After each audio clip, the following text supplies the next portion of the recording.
Jason McCourty, wake me up when it got interesting last night because it didn't. This game was so boring. I don't want to hear this like elitist defensive.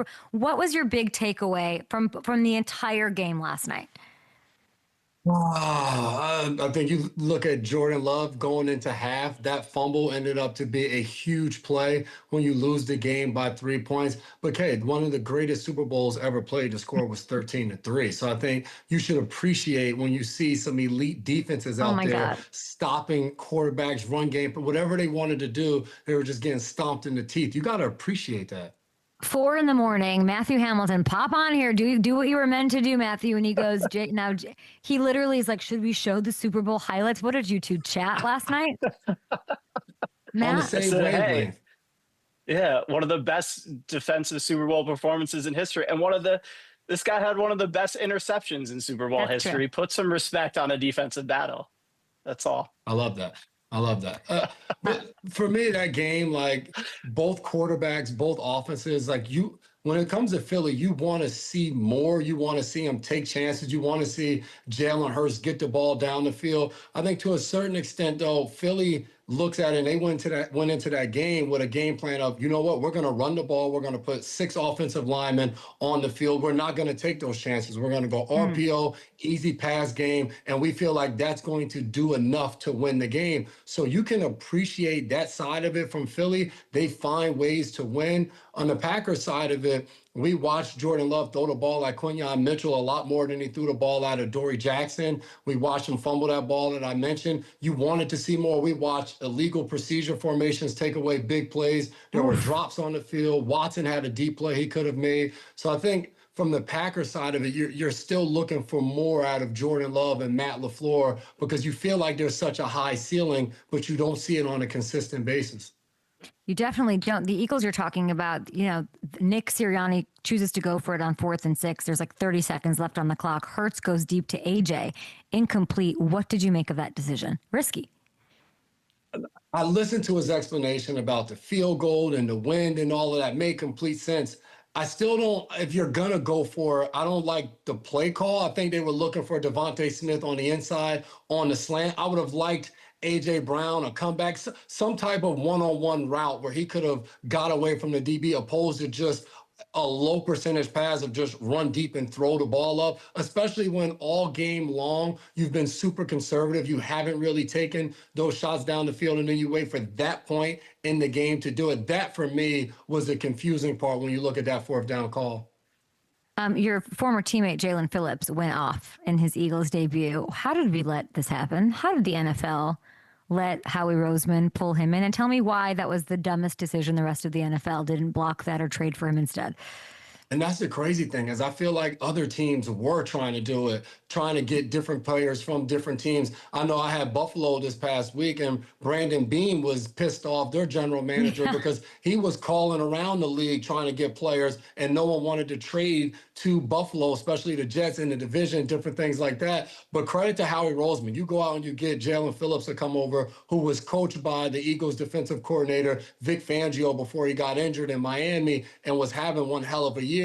He comes out there in his first game and is just dominant, making plays, the 4th down stop. He helped force a couple of sacks, recovered a fumble. Like that type of impact, he probably didn't even know the trainer's name when he first got out there on the football field. Probably didn't even know all of his teammates' names. And he's out there making plays that early on and having that big of an impact. And it's big for Philly's defense because they don't have the same level of edge pressure that they had a year ago that they're going to need to continue to go further down this season. Yeah, it doesn't hurt that he's familiar with Fangio and his scheme as well. But I was just like, we saw that full screen and I'm like, oh my gosh, they're going to waltz right back to the Super Bowl, complete as can be. You were in Miami. You, of course, played there. You've played against teams there. This Bills loss, I don't know what to make of it. I had Tron Armstead on yesterday, and he's like, the Dolphins just wanted it more. And he's saying, and I'm like, how can the Bills collapse like that? And how should I be feeling about them after that game? As you're calling that game, what are you noticing? If you're a Buffalo Bills fan, you're just hoping that the team went to Tootsie's and they were on the second floor the night before the game, and it's just like a mulligan where they was out partying, and that's why they didn't show up for the game at all. To Teron's point, like, yes, Miami, their game plan, the way they came out and attacked, getting Jalen Waddle one-on-one against the rookie, Maxwell Harrison, and him winning on those routes. They tackled well on the defensive side of the ball. But with all that said, Buffalo never showed up. Like every possession they had where they got something going, James Cook fumbles in the first half. Josh Allen moves the ball down the field in the third quarter, then he throws an interception. For me, walking away from that game, I had question marks around Buffalo. For one, Dalton Kincaid got injured. He's a huge part of the offense, really their only vertical threat. And then this interception by Josh Allen, my issue with that play was Miami comes with an all-out blitz. He has Keon Coleman up top one-on-one against Juju Brents. He doesn't even look that way. And I get it because throughout the course of that game, whenever he went to that matchup, Juju Brents won. Keon Coleman was not getting any separation. So one of the issues for me moving forward is how do you correct that? When they don't get the run game going and the defense stops that, they don't really have the answers outside of right now, Khalil Shakir catching a short pass and being able to make something happen. If the defense goes out there and tackles well, who's going to beat you on the outside? Who's even going to put fear? So my big issue is that. And then on the defensive side of the ball, they can't stop the run. I mean, Devon Achane is still running right now down the field where they just weren't able to tackle him. And that's why I'm so annoyed that the Chiefs didn't add and trade for Breece Hall, because I'm thinking about those two teams might play each other wild card weekend. That's 2025. Bills Chiefs. We could get that wild card weekend. Like, I'd like to see Breece Hall, Channing all over that defense. Like, I don't trust this Bills run defense even a little bit. And I don't know that the Chiefs are going to run all over them or do any of that. I think talking about the future here. You're saying there's not a guy outside Khalil. Coleman's a bit of a polarizing character up there. They lose Dalton, who, yes, crushing it in his third or fourth year. Like, he has to be the guy. He's been the guy. Josh Allen trusts him. I don't know how to get Josh Allen's trust. Like, I feel like he held the ball a long time in my 3.5 seconds. Like, and who are you giving it to? Who are you, like, to that point? Does this move the needle for you that they signed Mecole Hardman today? They signed him, I believe, practice squad. Does that do it for you? Because Curtis Samuel, very similar guy. Elijah Moore, very similar guy. Catch and run, handoff, jet sweeps, things of that nature, what Mecole Hardman is good at as well. And to your point, Josh Allen holding the ball, that game Sunday felt like the old Bills team, where it was they could only win a football game if Josh Allen put the cape on and just made some terrific plays. And he actually did on Sunday. There were a few times where he ran around and threw the ball and made a completion where I'm sitting in the booth and I'm like, how in the world did he just do that? But then there was the fumble where he picks up the first down, trying to gain as much yards as possible, probably doing too much, and it ends up in the fumble. So I think there were moments where, to your point, Kay, where he's holding on to the football because he feels like he has to do so much with there's not as much around him, guys aren't producing. And then if you don't trust that your defense, who now in that game, they've had 8 starters who have all missed time. If you don't feel like they can get stops either, he feels like it probably falls on him. So my issue is moving forward now, how do they avoid that as a team? There's no one to go out and get. I don't think Mecole Hardman is the answer. Yeah, he may help him a little bit, but he's not lining up one-on-one on a third down and being able to get open for Josh Allen to trust to look that way. And here come the Patriots. Now, you were at this game in Miami, and the internet, Bills fans, no one else. Bills fans are interesting because they're either like, Josh Allen MVP Josh Allen isn't talked enough. He does it all. Like, they ignore James Cook. Like, he does it all by himself. He's this, he's that. Or they're crushing him like they are now. Like, they're like, a lot of Bills fans are out on him. Look at these tweets. You're there. You see, obviously it's not going the way he wants. There's the heat. There's the whatever, the lack of receivers. Do we have Allen on the sideline? You saw this, of course. You were part of the broadcast. Do we have that, guys? There it is. Like, truly, people are coming at him saying things like, he's got that C on his chest. He can't act like this. Like, he's checked out. He's married now. It's not a priority. Like, God forbid a star player feels exhausted about his team. When you saw this happen, what were your thoughts? Well, one, marriage is hard. I'm 10 plus years now. So to their point, like that adds another level of stress, and I'm not going to go there. Don't But do that. Oh gosh. there were moments in that game where, yes, if I'm a Bills fan, Josh Allen, you got us down the field. We're in the red zone. You can't throw that interception to Melifonwu. Like Dawson Knox is covered. That was a terrible throw, a bad decision. You cannot do that. The fumble, we picked up the first down. You're trying to get, like, you just can't do that. The reigning MVP, the franchise quarterback, like those are plays that can't happen for this offense. But like they still, like, other guys have to perform better. Like Keon Coleman has to become a guy for them at the wide receiver position. If that doesn't happen, they're not going to go and make it to the Super Bowl or get to where they want to get, because teams are going to be able to stop James Cook. I know he's having an unbelievable year, but if you don't have anyone on the outside that brings any fear, like, you're going to stack the box and be able to stop him. So I do think Josh Allen has to play better. And for the people that are killing him, like, he's the quarterback you want. After the game, that's all he said. It starts with me. I have to play better. Like, that's the type of quarterback you want to have. And he is going to play better than he did Sunday, but the surrounding cast needs to perform better as well. It's well said. On the Dolphins side, then I got to ask you, because I know you had these production meetings. You're sitting there with Mike McDaniel. I'm sure that was interesting. It always is. They win. I think it's their third win of the season. And then he like shows up at the elbow room. Like he's taunting fan. Can you make sense of that? Because part of me is like, he is who he is. And the part of me is like, bro, what did you make of this? What do you make of Mike McDaniel right now?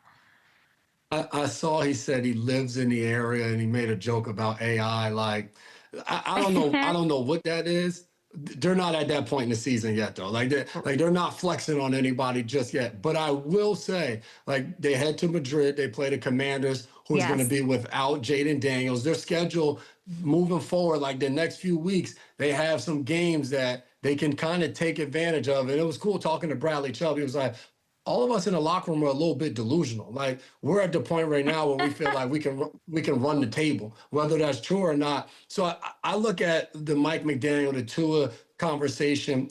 When we talked to those guys, both of them, all they kept saying is, Tua in this offense needs to play with more conviction.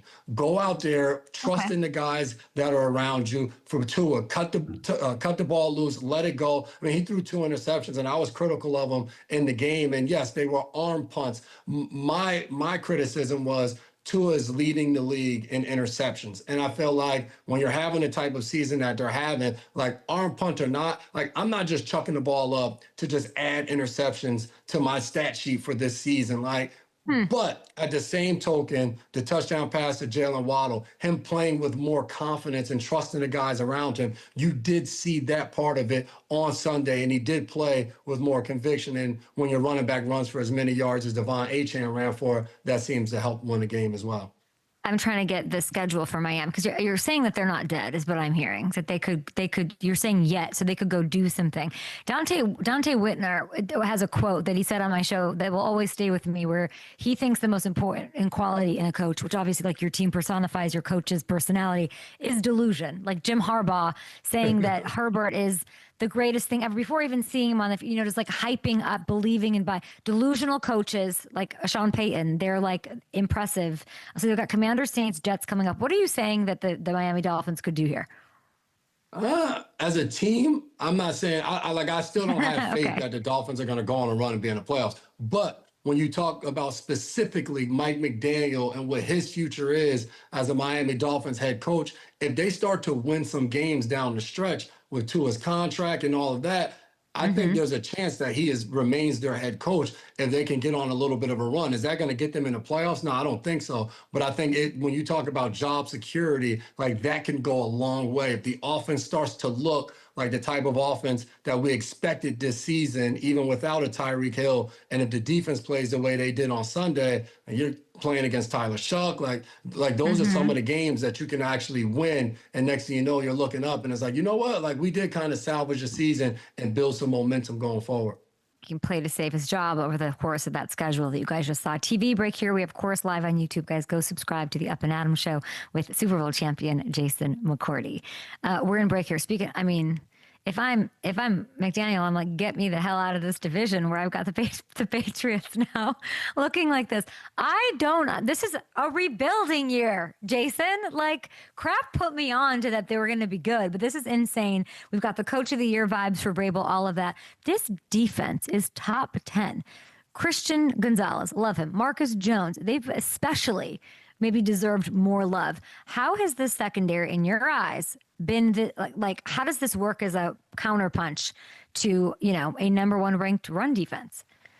I mean, Christian Gonzalez, when you talk about the secondary, Christian Gonzalez is as good as any cornerback in the league. Like, he followed Emeka Egbuka on Sunday, and whenever he was in man-to-man, Emeka Egbuka was shut down. Like, he is one of the very best at that position. And when you have somebody like that, that changes the entire defense. What they can now call the play caller, Zach Core, stepping in for Terrell Williams, that gives him so much more freedom to be able to blitz 5 or 6 guys. And I think that has opened up a ton for them. They haven't lost a game since Christian Gonzalez has come back this season. Their points per game are like 5 or 6 points less since he's been out there on the field. So I think they've done a terrific job of being able to blitz guys, the 2 safeties, especially Jaylon Hawkins, who's been on a few teams. Like, he looks like a rising star this year in this secondary, covering guys, blitzing, and doing everything. And I think, to your point, what you just said, their ability to stop the run. I mean, Kyrus Tonga up front, Barmore, Milton Williams was money well spent, Robert Spillane. This team, Mike Vrabel is a terrific coach. Like, we're seeing it this year. They also spent the most money in NFL history in free agency. And the guys they spent the money on are performing well, and that's a big deal. Oh, no, I'm like, and this would be a good time to pop up the coach of the year odds. I think he stands alone at the top, and he deserves it because this is a rebuilding year. And if they beat Buffalo again, like, it's got to go to him. Drake May might get the MVP here. It's like, actually insane. My whole thing last week, I felt so stupid before the trade deadline. I was like, you guys need to add somebody. You can't do it with this roster. And then they were like, "Kay, shut up. Yes, we can, and we will." And look at what we just did up against a team that I love in the Buccaneers, who I think are amazing. So, like, Elliot Wolf, I'd like to give you a little love too. I'm glad that you brought that up because he completely transformed this defense. He definitely did. And I think you said it, they're rebuilding, and the success they're having, there's some things that you can't really anticipate. Like, you expect Drake May from year 1 to year 2 to get better. I don't think even the people in the building knew he would get this good this fast. Like, you rewind and you go back, week 1, they played the Las Vegas Raiders at home in Foxborough, and Drake May struggled. We had their game the very next week in Miami. The conversation all week long was, is there too much on Drake May's plate? Is this complicated Josh McDaniel's offense that worked for Brady for so many years? Is it too much to give a second-year quarterback who's now in his second system in year 2, second offensive coordinator, blah, blah, blah? The next few weeks, you haven't heard any mention of that. All it is Drake and Josh and how well they're working together and the deep throws and all of that. So a lot of credit goes to the jump that Drake May has taken in year 2, getting a good coach and Josh McDaniels. Back on the TV side, Jason McCourty, just a couple more for you. I want to ask you about Dable. We're talking about coaches that could win Coach of the Year. We're talking about, whether or not the Dolphins, if they get to 7 wins, if they that helps in securing a job for next year for Mike McDaniel. But they decide now is the time to say bye to Dable. Of course, records speak for everything. They blew another fourth quarter lead on Sunday. I'm sure that has something to do with it. Who is the right coach for Jaxson Dart? Man, I've heard so many names get thrown out. I heard Lane Kiffin because he coached him in college, and he's a hot name. One name I heard today was someone mentioned Mike Tomlin. And they said, what if, as long as he's been with the Pittsburgh Steelers and all of the mediocre and blah, blah, blah, what if he and the Pittsburgh Steelers decide to mutually part ways? What could he possibly do, not only for Jaxson Dart, but for that organization who's been in turmoil the last several years? I think is now 4 coaches in the last 8 years, whatever the case it may be. They've had a lot of change. And what if a guy like Mike Tomlin comes over there, and think what you want about Mike Tomlin, not being able to win the big one since it's won Super Bowl, blah, blah, blah. he would instantly bring stability to the entire organization and be able to show the people there what it's supposed to look like to build a winning franchise where year in and year out, the expectation is to win football games and be able to make it to the playoffs. I think that's a very interesting name that goes out there. A guy like Jesse Minter is one that people are mentioning. Yes. I heard you mention Lou Anarumo. There was a few years ago when he was in Cincinnati that he was interviewing for the Cardinals job, Yes. and he was an extremely hot name of somebody. Jeff Hafley down in Green Bay. You see, I'm mentioning defensive guys. Like, I'm a big proponent because I think those guys, and obviously offensive coordinators can do the same, but I think so fast when you have a young quarterback, we're like, all right, who does the quarterback need? Because he needs to have a play caller on his side. Just hire a good OC. You want a guy that can lead and challenge everybody in the room. Look at Mike McDaniel out in Seattle and what he's been able to do with this football team. I think that's the biggest thing when you're trying to build a football team. It's not just the quarterback and the offensive side of the ball. You have to build an entire roster and set a culture that's going to win. I want to see an OG. Mike Tomlin's always an interesting name, but then like CBS is going to swoop in and try to, if he's done, there's going to be that. Like that's a pretty, I know that nothing fills the hole, but you work for both CBS, ESPN, like those are two. The decision, if Tomlin decided just to walk away, even for like to Sean Payton it for a year, right? To say, I'm going to take a breather here. Like everyone would be after him. It would be quite a decision to make. But I do think after a certain time, like things run their course, and potentially I'd love to see him with a stabilizer, like you're saying, with Mike Tomlin. Last one for you, Burrow. My friend, you know how I feel about the Bengals. I love them. I don't even know how to put this. He's back at practice. They want he of course wants to come back today, but this week 13 keeps peeking up on Twitter. They're 3-6. They got the Steelers and Patriots next. Postseason might be out of the picture, but Dumb and Dumber, they're saying there's a chance. What do you think they should do with Joe? Shut him down? Let him play? So right now, continue to rehab. 21-day window is open. He's back at practice. You just said week 13. What happens in week 11 and week 12? Like, are we looking at potentially being 5-6, or are we looking at potentially being 3-8? Because if we're 3-8, and I would be concerned. Like, I don't know that I don't think I would put Joe Burrow out there if we don't have a shot at the playoffs. Like, there's another train of thought. Well, if you're healthy, you're 100%, go out there and perform. I'm playing. Why isn't he playing? At the same token, you had surgery. It takes time to not only build that confidence to come back off of surgery. And he may look great at practice, but at practice, there's not going to be anybody falling on him. There's not going to be anybody around his legs. He's not going to have to push against anybody. He's not going to have to scramble and do all of those different things that happen in the course of the game. And I think on top of all of that, there's another Joe there, and Joe Flacco, and he's been putting up over 30 points a game. Unless Joe Burrow's coming out there to tackle Colston Loveland on a deep play at the end of that Bears game to not give up the touchdown, or he's stopping Breece Hall throwing one in the end zone. Like, there's a lot of other issues going on in Cincinnati. But yes, if they're still in the playoff picture and Joe Burrow is healthy, absolutely put him back out there. If they're not in the playoff picture, I would have a long pause if I want to put my franchise quarterback back out there. If you were 3-8 going into that game, you hear me, Bengals. Don't you dare. Don't you dare run him out there if you have that record and if he's not fully healthy. You have to be that sure. Do you think that Flacco being so great right now says anything about Joe?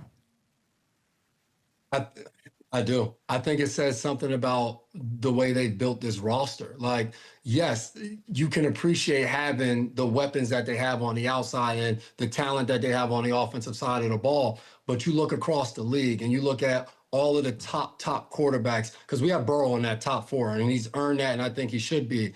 If you remove Josh Allen from the Buffalo Bills, I don't think they're putting up 30 points a game. We've already watched what the Baltimore Ravens become as an offense when there isn't a Lamar Jackson out there. The same can be said for Kansas City and Patrick Mahomes. So when I say that, I'm not saying that to say Joe Burrow is any less of a quarterback than those other 3 guys that I mentioned. He is right there with those other 3 guys, and he is an elite quarterback in the NFL. My thing is, when you're building a roster and a team that can go out there and compete and win Super Bowls, you got to spread the love. Like, you got to have a complete roster, because to build an offense where Joe Flacco, who absolutely struggled in Cleveland, and I get it, they don't have the talent around him there, but he's putting up 30 points a game out there with what they have. And when you talk about value to a team, there's not another quarterback in the league, even the terrible ones, when you remove them, that they get better. Or I won't say get better, stay the same as an offense. That is what you're saying. So we're just going to trade Joe to the Jets. That sounds like the move. Jason. Joe, don't let him do that to you. Fail the physical. Don't let him do that to you. No, I mean, I don't even know. I just did that to myself. Bengals fans are going to crush me on that. Okay, we can see you on CBS. We can hear you on CBS and all over ESPN. I appreciate it, Jason. Thank you. And congrats to Sauce Gardner, by the way. Your boy crushing it. Killing it. Got the hell out of town. Got the hell out of town. Goodbye. We thank you so much. See ya. Low scoring game.